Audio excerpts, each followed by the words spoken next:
gen is boring, or at least that's the general consensus among a lot of K-pop fans right now. Personally, I don't think anything will ever surpass third gen. It was that perfect mix of talent, uniqueness, and undeniable star quality. We had groups like Mamamoo, Red Velvet, EXO, Blackpink, and BTS. And even though I never stand BTS, I still found myself getting excited every time they had a comeback. That's one of the main things 5th gen is missing: excitement. With 3rd gen and even 4th gen, there was this electricity around comebacks. Nothing compared to staying up until 6 a.m. to catch a new release from Blackpink or ITZY. Even if you weren't a fan of the group, you still felt the hype because the whole community was buzzing. But with 5th gen, I just don't feel that same energy. But let's clear something up.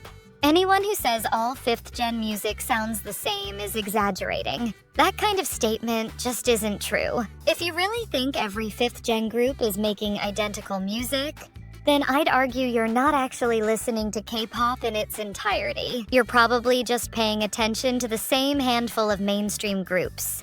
And that's the reality for a lot of K-pop stans. The majority of fans only pay attention to the biggest names, the groups backed by the big 4 companies or the ones dominating the charts. Because of that, smaller or less mainstream 5th gen groups often get overlooked, even when they're doing something fresh and creative. For example, groups like enhypen or nexy might not have the same spotlight as babymonster or illit, but they're putting out interesting music that deserves more recognition than it gets. So no, not all 5th gen music sounds the same. The problem is that many fans only see the tip of the iceberg. If you dig a little deeper, there are groups experimenting with different styles, taking risks, and offering something new. But if you limit yourself to what's trending, you'll never notice that diversity. But since so many K-pop fans only pay attention to the mainstream groups, it's understandable why so many K-pop fans call 5th gen boring. 5th gen only started around 2 years ago, and despite the huge number of groups that have already debuted,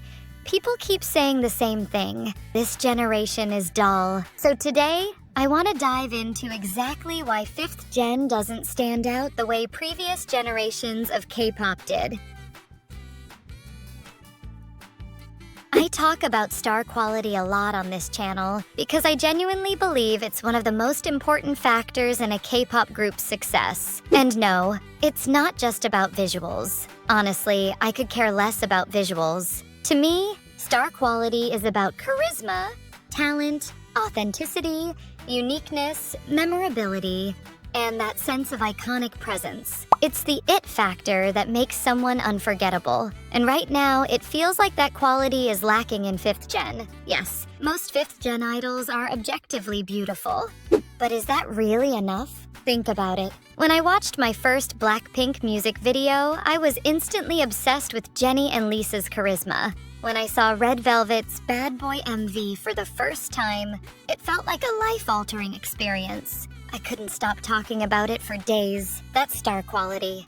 It's hard to define, but when you see it, you know it's there. The same goes for idols like Nayeon from Twice, Honey from New Jeans, or Kai from EXO. When you watch their music videos or live performances, you're completely drawn in, entranced even. They leave an impression that sticks with you long after the stage ends. But then I look at a lot of 5th gen groups, and I just don't feel that same spark. Their music videos don't have that wow factor that makes them iconic, and too often their performances are forgettable. And I don't think that's entirely their fault. I blame K-pop companies for pouring so much time and energy into prioritizing visuals above everything else. When visuals are the main focus, you end up debuting group after group that looks great on camera, but lacks the star quality that makes an artist unforgettable. But I do want to say this. Most, if not all, 5th gen groups are still rookies. And I do strongly believe that as time goes on, a lot of these 5th gen groups will grow into amazing, iconic artists. Like, I was watching some performances while I was doing research for this video, and there are some solid, talented 5th gen groups. But like I said, a lot of them are just missing that it factor to make them truly unforgettable. And something is rare, it naturally feels more valuable. If you only get to experience it once in a while, you hold on to it. You cherish it, and you measure it against a higher standard. But once that same thing becomes too common, it starts to lose its shine. What was once exciting now feels repetitive, predictable, and even bland. That's one of the issues with 5th gen K-pop right now. Oversaturation has become one of the generation's defining traits. Every time I open Twitter or scroll through TikTok, there's another new group debuting. It's a constant stream of content, and instead of building anticipation, it makes everything blur together. The problem is, with so many idols flooding into the industry, it's harder than ever for one group to truly stand out. What might have felt fresh or unique just a year ago now looks recycled, because there are already dozens of groups doing that exact same thing. Instead of focusing on a few groups and watching them grow into superstars the way we did in 3rd and 4th gen, we're now overwhelmed with choice. That's the danger of oversaturation. Not only does it make it harder for groups to stand out, but that it can lower the impact of the entire generation.